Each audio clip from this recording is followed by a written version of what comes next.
In this rescue video by Animal Aid Unlimited India, 3 little puppies accidentally got stuck into a pool of tar. The rescuers came, and they were quite disheartened seeing the puppies. Their cry was heartbreaking.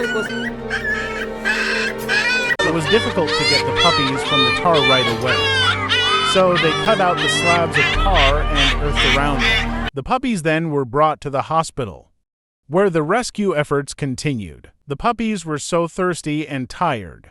Rescuers began to remove the tar and apply oil to the puppies' fur. It took 2 hours of applying oil to the puppies before the tar started to soften, but the rescuers did not stop. Over the next 3 days, the puppies were given many more oil massages and baths to remove the tar completely. After saving the puppies, the rescuers found the mother and brought her to the shelter to be reunited with her babies.